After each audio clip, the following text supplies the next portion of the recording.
রিজিক বৃদ্ধি এবং যে কোনো সংকট বা সমস্যা থেকে মুক্তির জন্য রাসূলুল্লাহ সাহাবের ওপর বেশ কিছু কার্যকরী দোয়া ও আমল শিখিয়েছেন।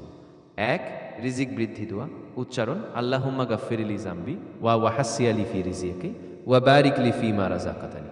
অর্থ: হে আল্লাহ, আমার গুনাহ মাফ করে দিন, আমার রিজিকে প্রশস্ততা দান করুন এবং আপনি আমাকে যে জীবিকা দান করেছেন তাতে বরকত দিন।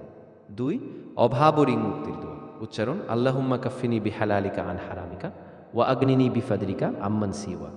অর্থ: হে আল্লাহ, আপনি আমাকে হারাম থেকে বাঁচিয়ে আপনার হালালের উপর যথেষ্ট করুন এবং আপনার অনুগ্রহ ছাড়া অন্য সব কিছু থেকে আমাকে অমুখাপেক্ষী করুন। তিন, যে কোনো বিপদ ও সমস্যা সমাধানের দোয়া। উচ্চারণ: লা ইলাহা ইল্লা আনতা সুবহানাকা ইন্নী কুনতু মিনাজ জালিমিন। অর্থ: হে আল্লাহ, আপনি ব্যতীত কোনো উপাস্য নেই, আপনি পবিত্র, নিশ্চয়ই আমি অপরাধী। যে কোনো কঠিন বিপদ থেকে উদ্ধারের জন্য এটি অত্যন্ত শক্তিশালী দোয়া। কঠিন কাজ সহজ ও দুশ্চিন্তা দূর করার দোয়া। উচ্চারণ: হাসবি আল্লাহ ওয়া নি'মাল ওয়াকিল, নি'মাল মাওলা ওয়া নি'মান নাসির। অর্থ: আল্লাহই আমার জন্য যথেষ্ট এবং তিনি কতই না চমৎকার কর্ম সম্পাদনকারী, কতই না উত্তম অভিভাবক এবং কতই না উত্তম সাহায্যকারী।